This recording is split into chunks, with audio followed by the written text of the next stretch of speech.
Buenas! Nessa aula vamos conhecer e ver como utilizar border, margin e padding. Usamos border para criar bordas nos elementos HTML. Vamos ver um exemplo na prática. Aqui no Visual Studio podemos aproveitar os arquivos existentes ou criar um novo. Para esse exemplo vou copiar um arquivo anterior, seletores, Ctrl C, Ctrl V. Vamos apertar F2 para renomear e escrever bordas.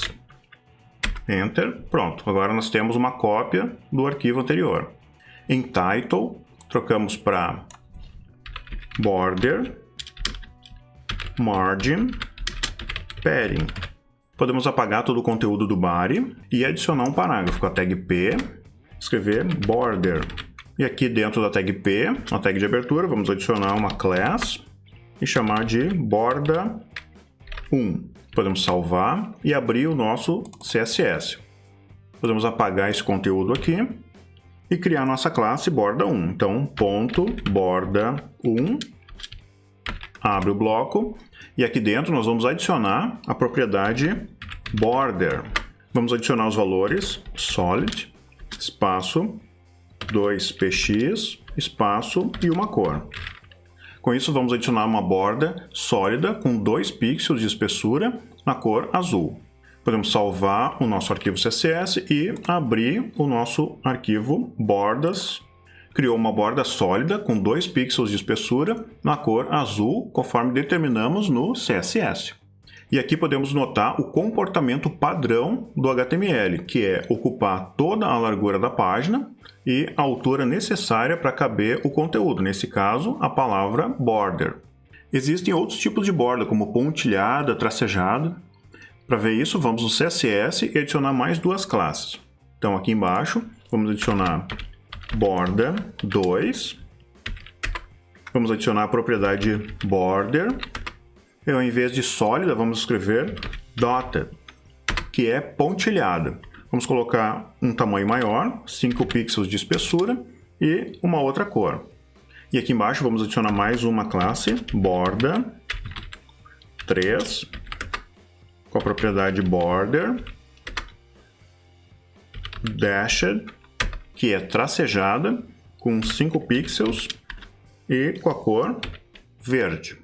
Podemos salvar o CSS, Ctrl S para salvar, viemos aqui no HTML e vamos adicionar mais 2 parágrafos. Então, p, ponto, border,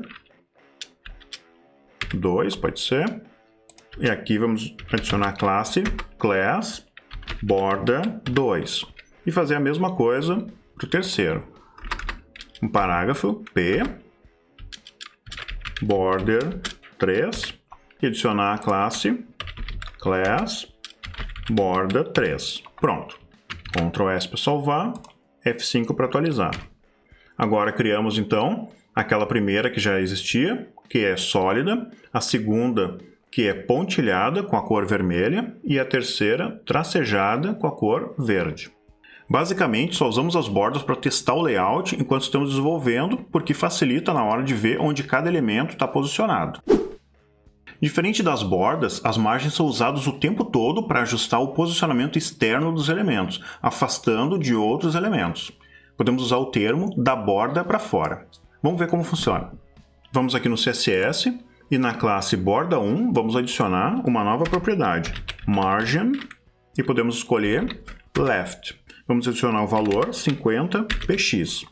Podemos salvar, Ctrl S, e atualizar a página. Podemos notar que o elemento com a borda azul se afastou da margem esquerda. Podemos testar agora nos outros elementos. Vamos lá no CSS. Aqui na classe borda2, vamos adicionar uma propriedade margin top, com o valor 50px. Vamos salvar. E agora, o segundo elemento vai se afastar de cima 50 pixels. F5, pronto. Podemos fazer isso também na parte de baixo, afastando o próximo elemento também 50 pixels. Então aqui, vamos adicionar mais um, margin bottom 50px. Vamos salvar, Ctrl S e atualizar. Agora esse verde vai se afastar aqui para baixo. Voltando aqui no CSS, Os valores possíveis para margem são top, em cima, left, à esquerda, bottom, embaixo e right, na direita. Mas também podemos usar de uma forma encurtada, usando só margem. E daí aqui a gente coloca, por exemplo, 50px. Vamos salvar. E ele vai adicionar 50 pixels em todas as posições. Vamos lá. Esse aqui agora. Ele se afastou 50 daqui, 50 para baixo e dos lados. Outra forma de fazer é colocando os 4 valores aqui. Então, esse primeiro valor, 50, vai ficar para o topo. Vamos dar um espaço e colocar 75 pixels na margem direita. Embaixo, vamos colocar 50 pixels. E na esquerda, vamos colocar 100 pixels. Vamos salvar aqui. E agora, quando a gente atualizar, a esquerda vai vir um pouco mais para cá, porque a gente agora colocou 100 pixels. E na direita, colocamos 75. Então, também vai vir um pouco mais para cá. F5.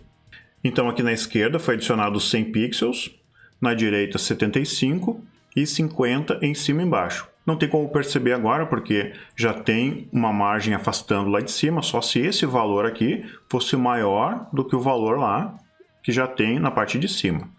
Os valores sempre são colocados nessa ordem. Então, vou colocar um comentário aqui. Então, começa no topo, depois na direita, depois embaixo e depois, por último, na esquerda. O padding ou preenchimento é bem semelhante às margens, no entanto, usa afastamento interno ou da borda para dentro. Vamos ver um exemplo na prática. Aqui no primeiro elemento, borda azul, podemos notar que o conteúdo está encostado, está colado na borda. Vamos lá no CSS e vamos adicionar um padding no borda 1. Padding top 15px. Vamos salvar e atualizar. Agora o conteúdo, a palavra border, vai se afastar daqui da borda de cima. F5. Vamos voltar lá no CSS e nós podemos adicionar outros valores, como fizemos aqui com a margem. Então aqui vamos adicionar padding left 15px. Padding right 15px e padding bottom 15px. Vamos salvar e atualizar.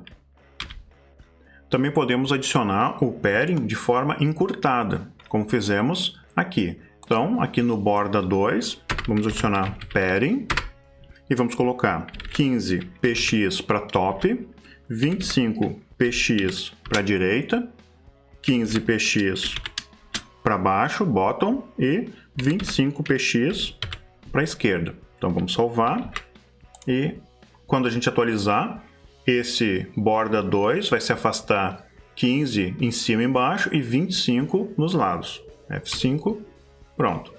Lembrando que os valores são adicionados no sentido top, em cima, right, direita, bottom, embaixo e left, esquerda. Então, em cima, na direita, embaixo e na esquerda, no sentido horário, no mesmo sentido da vida.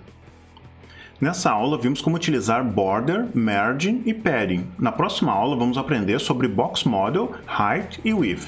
Até lá, abraço!